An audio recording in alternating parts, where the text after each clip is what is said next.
Bonjour à tous. Alors, on se retrouve pour une petite vidéo plutôt cuisine que recette, parce qu'en fait, en carnivore, c'est quand même très simple. C'est plus cuire, comment cuire les aliments que des recettes à proprement parler. La recette de pancake carnivore, il y a trois ingrédients, jaune d'œuf, vinaigre de cidre, bicarbonate de soude, un petit peu de sel. Le egg pudding, pareil, eau, œuf, ou crème, œuf, bouillon d'os, œuf. C'est vraiment deux, trois ingrédients max. Mais ce qui peut aider, c'est de savoir comment cuisiner pour que ce soit savoureux. En fait, c'est ça le but. Donc là, je fais une petite vidéo consécutive à ma recette de rillons, comment je cuisine les rillons de porc.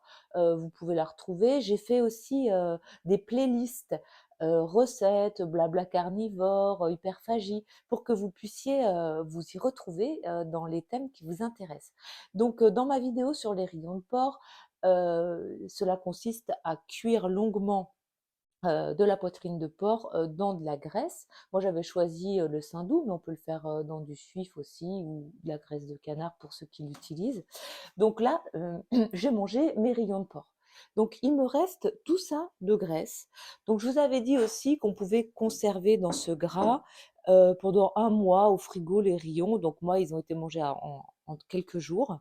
Donc, ce que j'aime bien faire, donc, avec la graisse qui me reste, c'est de l'utiliser pour cuire, mes œufs, ma viande, quand même, assez rapidement, même si ça se garde longtemps, vous voyez? Parce que c'est un petit peu biphasé. Vous avez la graisse qui est là et le jus de cuisson qui est au fond. Donc, en fait, il y a pas vraiment d'impuretés qui sont mélangées à la graisse. Vous pourrez l'utiliser pendant un certain temps. Mais bon, moi, j'aime bien la recycler assez rapidement. Donc là, j'ai décongelé un gigot de chevreuil qu'on m'a donné.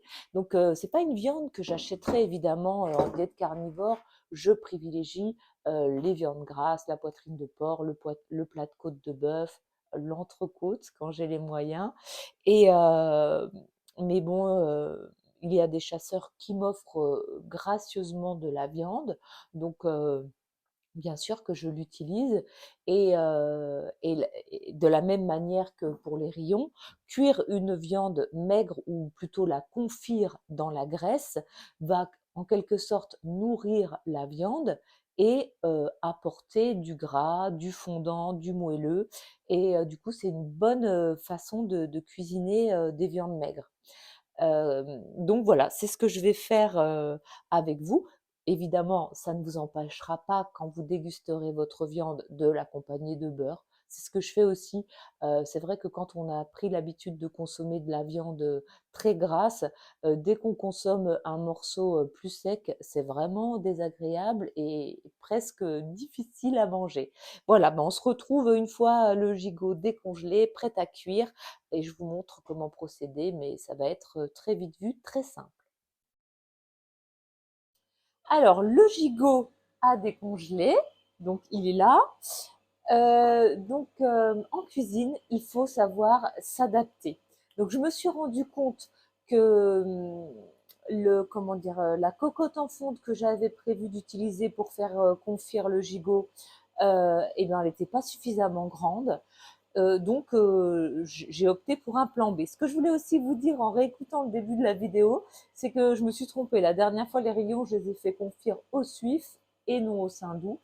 Voilà, c'est juste pour rétablir la vérité.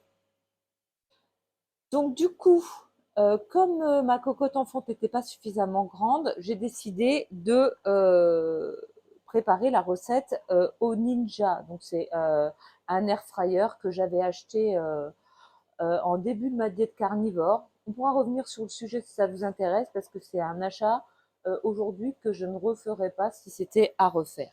Voilà. Ceci étant dit, je fais fondre au bain-marie mon suif et je vais donc ouvrir le Ninja,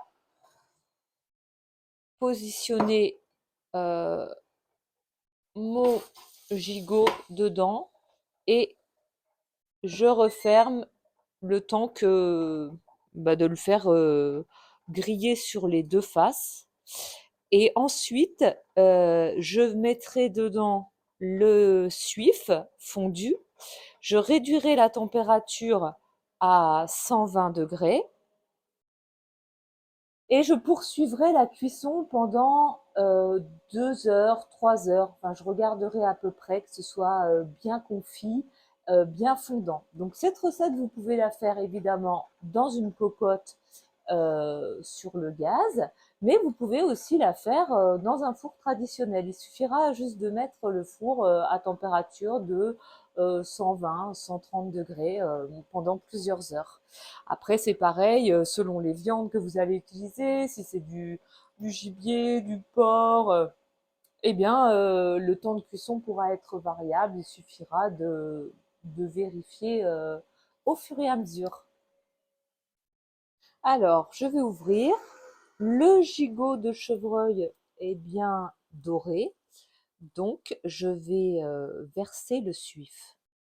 Alors, j'ai versé le suif et qu'est-ce que vous voyez? Effectivement, la graisse ne recouvre absolument pas le gigot. Mais bon, c'est pas très grave, hein, comme je vous disais, la cuisine, c'est une adaptation. Là, en l'occurrence, je le fais dans le Ninja alors que je voulais le faire, dans la cocotte.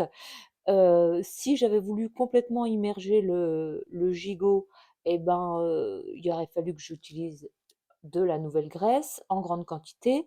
Moi, mon but avec cette recette, c'est aussi de passer la graisse que j'avais de mes rayons. Donc là, ce que je fais, donc, c'est que je ferme le Ninja, j'augmente le temps. Bon, là, j'avais mis à 210 pour faire griller. Bon, c'est hyper long.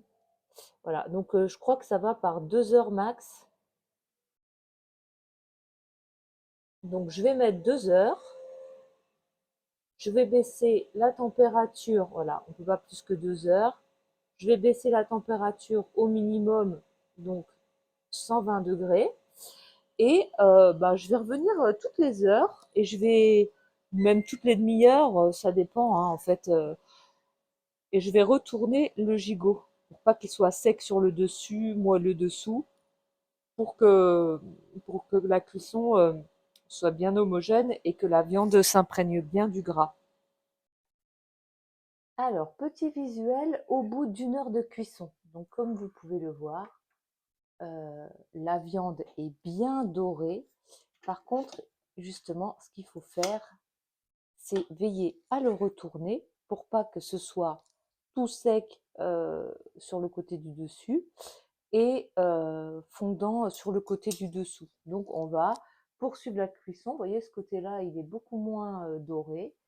Donc, on va poursuivre la cuisson encore pendant 1 heure. Donc là, je vais rajouter 1 heure. Ça nous fera 3 heures de cuisson à 120 degrés. Ce qui n'est pas énorme, hein, parce que quand on voit le, la recette de l'agneau de 7 heures, c'est 7 heures de cuisson. Donc peut-être qu'on va prolonger plus longtemps. Hein. La cuisine, c'est pas linéaire, hein. C'est pas de la pâtisserie hein, où c'est très carré. Là, il faut goûter, il faut piquer, voilà. Mais c'est vraiment une habitude qui vient vite, quoi. Allez, ben à plus tard. Alors, on se retrouve pour la suite de la vidéo gigot de chevreuil confit. Donc, j'ai changé de plan au terme de 2 heures de cuisson. Ce que j'ai fait, c'est que j'ai transféré mon gigot dans une marmite, vu qu'après 2 heures de cuisson, il avait déjà un petit peu rétréci. Ensuite, j'ai attendu que le suif resolidifie partiellement par-dessus le fond de cuisson qui contenait les sucs du gigot de chevreuil. J'ai enlevé le suif et j'ai gardé le jus de cuisson parce que ce gigot de chevreuil est destiné à être partagé avec des amis qui ne sont pas carnivores, donc je ne veux pas leur imposer un apport massif de gras. Donc j'ai prolongé la cuisson vraiment sur le feu, mais très très doucement avec le jus concentré pendant environ 3 heures, ce qui fait 5 heures de cuisson. Ce qui va se passer, c'est que moi je vais le consommer avec le jus de cuisson et du beurre pour être sûr que que je sois dans un bon ratio protéines-gras. Et je vais vous montrer le résultat de la viande. Alors, comme vous pouvez le voir, l'os se détache mais hyper facilement, quoi. Donc du coup, la viande est parfaitement cuite, fondante, tendre. Ça va être délicieux. Voilà, il me reste encore une quantité de suif que je vais utiliser très rapidement pour cuire ma viande, les œufs, etc. Donc voilà, j'espère que cette vidéo n'aura pas été trop longue, qu'elle vous aura donné des idées.